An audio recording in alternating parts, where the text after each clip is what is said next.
Hi guys, welcome to channel. இன்றைக்கி நம்ம ஈரம் படத்தோட டேரக்டர் அதிவழகன் டைரக்ட் பண்ணி அதே ஈரம் படத்தில் நடித்த ஆதி, லக்ஷ்மி மேனன், ரெடின் கிங்ஸ்லி, ராஜு மேனன், சிம்ரன், லைலா இவங்கெல்லாம் நடித்த படம் தான் சப்தம்.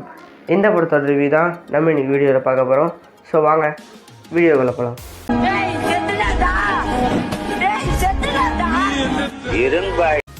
இந்த படத்தோட டேரக்டர் அதிவழகன் எடுத்துக்கிட்டிங்கன்னா அவர் இதுக்கு முன்னாடி ஈரம் சொல்லிட்டு ஒரு படம் எடுத்தார்.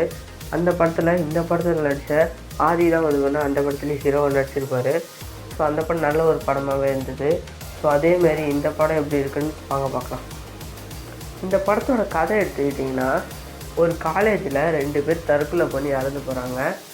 அந்த தற்கொலை கொலையா இல்லை தற்கொலையா அப்படின்றத கண்டுபிடிக்க ஒரு கோஸ்ட் இன்வெஸ்டிகேட்டராக நம்ம ஹீரோ ஆதி வர்றாரு. அவரோட பேர் இந்த படத்தில் ரூபன். அவர் இந்த படத்தில் அந்த கொலையை கண்டுபிடிச்சாரா இல்லையா, கடைசியில் என்ன நடந்தது அப்படின்றது தான் இந்த படத்தோட மீதி கதை. ஸோ ஈரம் படத்தில் பார்த்தீங்கன்னா வாட்டர், தண்ணி தான் பார்த்தீங்கன்னா ஒரு மெயின் பிளாட்னு சொல்லலாம். அதேமாரி இந்த படத்தில் சவுண்ட், சப்தம், மியூசிக் எதுமாரி வேணால் சொல்லலாம். அந்த சவுண்டு தான் பார்த்தீங்கன்னா இந்த படத்தோட மெயின் பிளாட். சவுண்டு அந்த மெயின் பிளாட்டை நோவு தான் படமே நவரும். ஸோ மற்ற படங்கள்லாம் பார்த்தீங்கன்னா உடம்புல பேய் இருக்குது, அரண்மனையில் பேய் இருக்குது, வீட்டில் பேய் இருக்குதுன்னு சொல்லியிருப்பாங்க. பட் இந்த படத்தில் சவுண்ட், அந்த சத்தத்துக்குள்ளே பேய் இருக்குது அப்படின்னு சொல்லியிருப்பாங்க. இது ஒரு டிஃப்ரெண்ட்டான ஒரு ஜானராக இருந்தது. ஸோ நெக்ஸ்ட்டு பார்த்தீங்கன்னா இந்த படத்தில் நடித்த ஆக்டர்ஸோட ஆக்டிங். இந்த படத்தில் நடித்த ஆக்டர்ஸோட ஆக்டிங் பார்த்தீங்கன்னா ஃபஸ்ட்டு லக்ஷ்மி மேனன் ஒரு காலேஜ் லெக்சரராக வருவாங்க. அவங்களோட ஆக்டிங் உண்மையிலே நல்லா இருந்தது. நெக்ஸ்ட்டு பார்த்தீங்கன்னா ஆதி, இந்த படத்தோட ஹீரோ ஆதி ரூபன் அப்படின்ற கேரக்டர் நடிச்சிருப்பார். அவரோட ஆக்டிங் நல்லாவே இருந்தது. எல்லோரும் அவங்களுக்கு கொடுத்த ரோலை நல்லாவே பண்ணியிருந்தாங்க.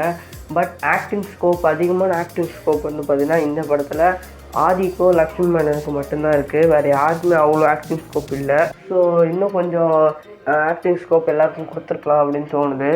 ஸோ நெக்ஸ்ட் ரெடின் கிங்ஸ்லி ஆரோக்கியம் அப்படின்ற கேரக்டர் நடிச்சிருப்பார்.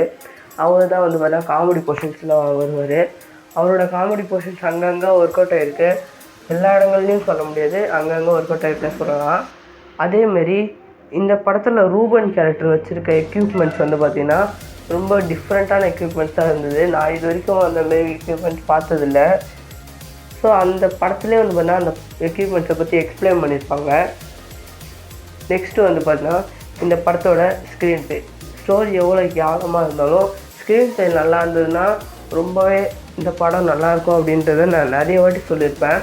ஸோ அதேமாதிரி இந்த படத்தோட கதை ஏற்கனவே நம்ம பழகி பார்த்த கதை தான்.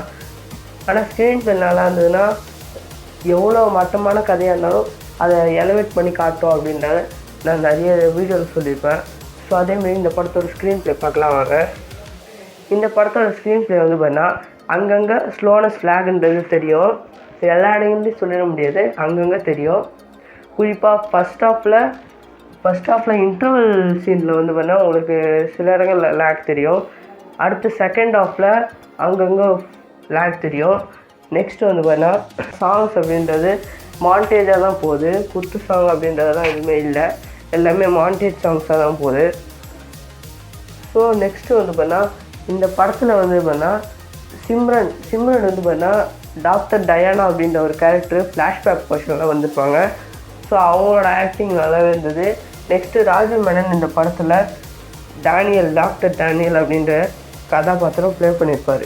நெக்ஸ்ட்டு பார்த்தீங்கன்னா இந்த படத்தில் லைலா நடிச்சிருக்காங்க. லைலாவோட கதாபாத்திரம் பேர் பார்த்தீங்கன்னா நான்சி. அவங்க தான் பார்த்தீங்கன்னா மெயின் வில்லியாக நடிச்சிருப்பாங்க. ஸோ நெக்ஸ்ட்டு பார்த்தீங்கன்னா இந்த படத்தோட மெயின் பிளாட் பார்த்தீங்கன்னா சவுண்டு.